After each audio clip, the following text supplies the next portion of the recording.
You can never be sure if your decision is right, but you can trust a heart that beats like crazy at the mere thought of what the decision would bring. I knew that my visit would mean so much to him and that, undoubtedly, sparks would be flying all around.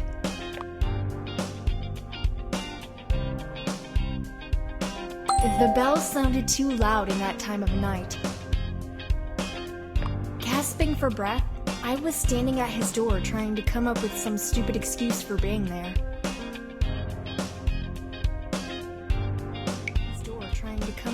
I looked like I was talking to myself. I heard him approaching the door.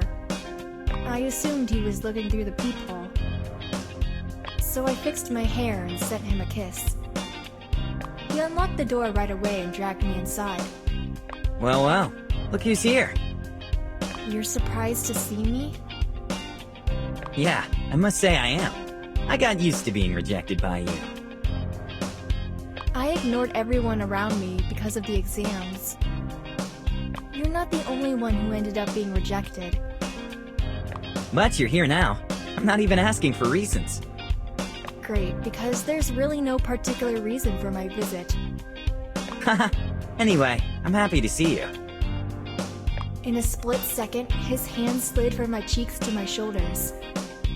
The warmth of his palms seemed comforting, and at the same time was arousing some new emotions in me. He looked sustained, while on the other hand, a heavy storm of emotions was raging inside me. Okay, now or never.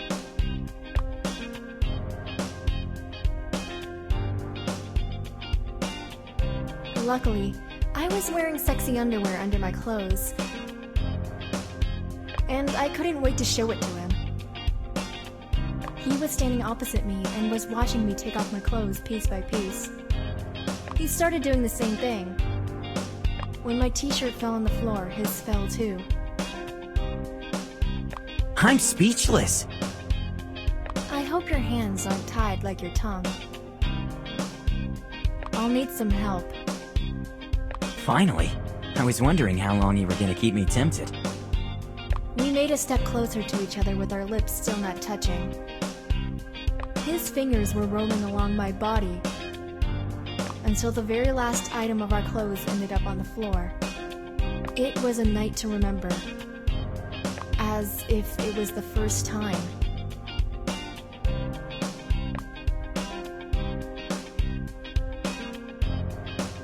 All things considered, an evening in his company wasn't by any means a waste of time. We talked about everything, and were getting closer to each other with each new minute. We were lying on the couch, snuggled one next to another, and talking about the things we were most ashamed of. In the time of social networks and texting, it's easy to create a false image of yourself, and just a few people can know what we're really like. Honey, I keep thinking about how perfect you are. Surely, there must be some things you're awful at, but I don't see them. Ha! Don't idealize me. I'm not perfect. You're just in love with me, that's all. I'm so in love with you that not even this cold shower of your words will get me down from cloud 9. Don't be afraid to say what you feel. Is there something you're ashamed of? You've always been a good girl. It's a very long story. Just like any other girl, I used to do some stupid things when I was in love with someone. I'd like to hear everything about it. I'll keep your secret, I promise. It's a long story. If we're gonna talk all night, you'd better get us something to eat. Now you're about to see the sandwich master at work. As soon as he turned his back and went to the kitchen, I looked for my phone as I wanted to call Akiko. I knew she was waiting for my text. I found it on the floor next to my t-shirt. I took a photo of it to tease Akiko.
I saw my boyfriend coming back from the kitchen carrying a tray full of sandwiches.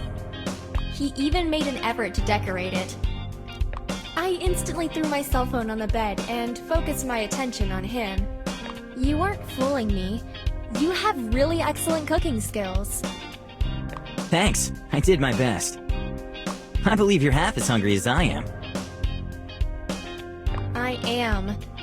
Sorry, but I'll have to ruin your decoration. Go ahead. I managed to impress you, and that's what counts.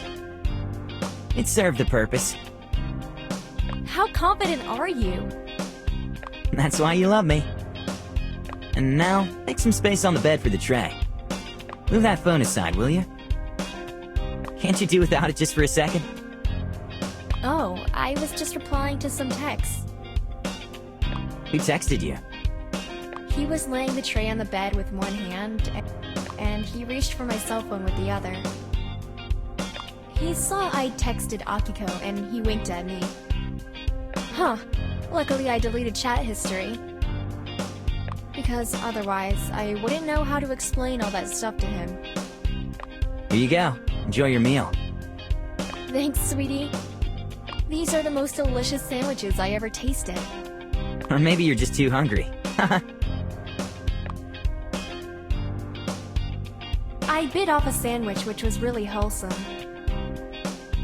There was simply no way I could take a bite without getting all messy along the way. He watched me struggling with that large sandwich and kept laughing at me. Make some effort, for my sake. And they say that you lose weight when you're in love. You're my dirty-faced girl. You got some salad on your face. So what? It's delicious. I'll be taking you out only to places where they serve cutlery, just in case.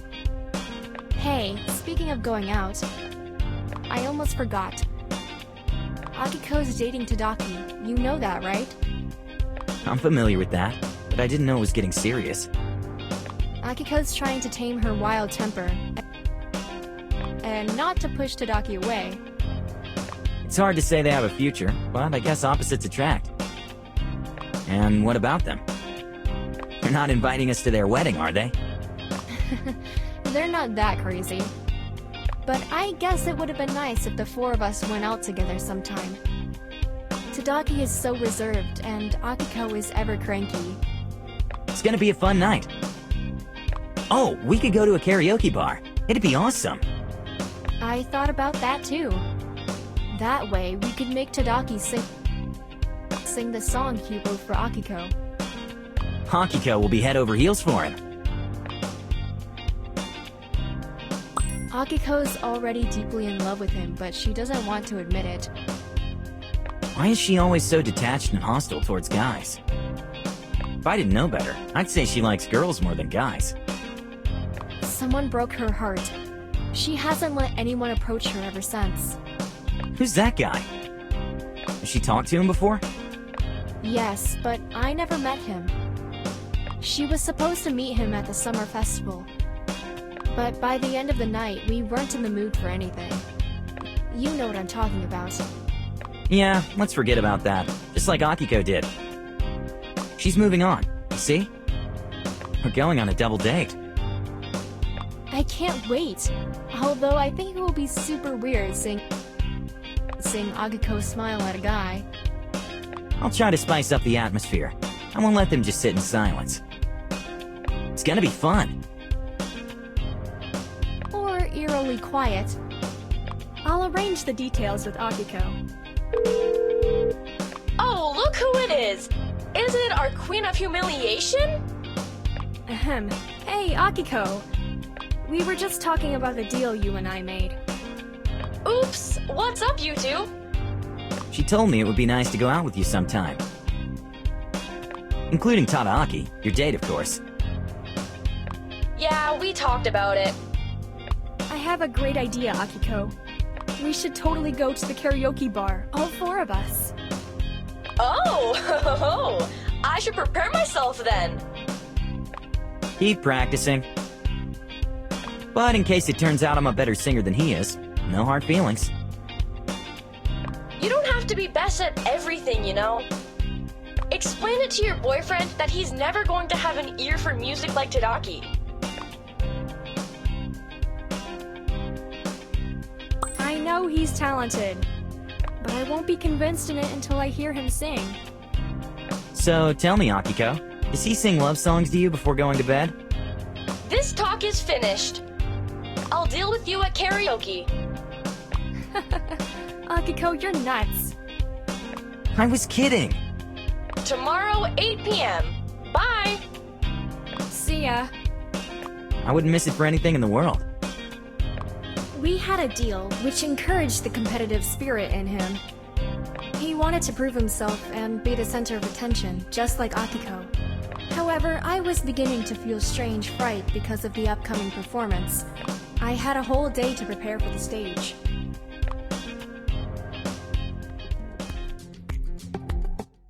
The following day, Tadaki and Akiko arrived there first and occupied the table by the stage. They were sitting opposite each other.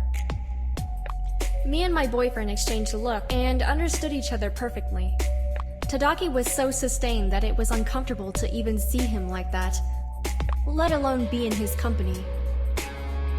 We came to them in high spirits, and sat in the way that made Tadaki pull his chair closer to Akiko. Tonight's gonna be so fun. I've never been in a karaoke bar before. Akiko must have made you practice for this, am I right? I did not! Tadaki, we don't have to sing if you don't want to. Are you trying to evade this now or what? Akiko, you want to give up? Never! What's this all about? I didn't think I'd find myself in a duel. Fight is something you're gonna experience on a daily basis with Akiko. It's strange at first, but eventually you get used to it. Haha, Akiko and I are just starting to get to know each other. I'm glad we're all here together. And I'm glad we're hanging outside college hours. Exactly. And I'm glad Akiko agreed on this double date. I didn't hear much about you, Tadaki, these days. Maybe you... Akiko stepped on my foot under the table and smiled cynically. I had, how shall I put it, minor law issues. You're telling it to me. We heard about it. Mizuki took us all by surprise. Betrayal is the right word. I survived. I'll regain my reputation with hard work. Did you talk to Mizuki after her statement? I kept avoiding her, but she insisted on talking to me. I have nothing else to say to her.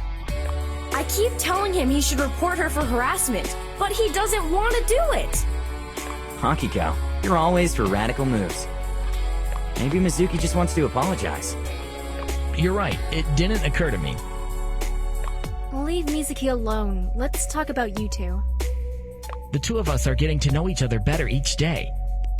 The beginning wasn't exactly perfect, but what can you do? Akiko forgave me, and it turned out well in the end. Just because you're sweet and uncorrupted?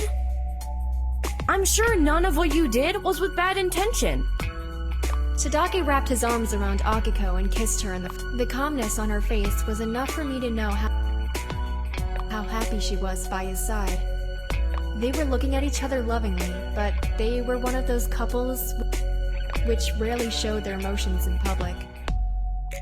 My boyfriend took my hand under the table and held it tightly, in order to attract my attention.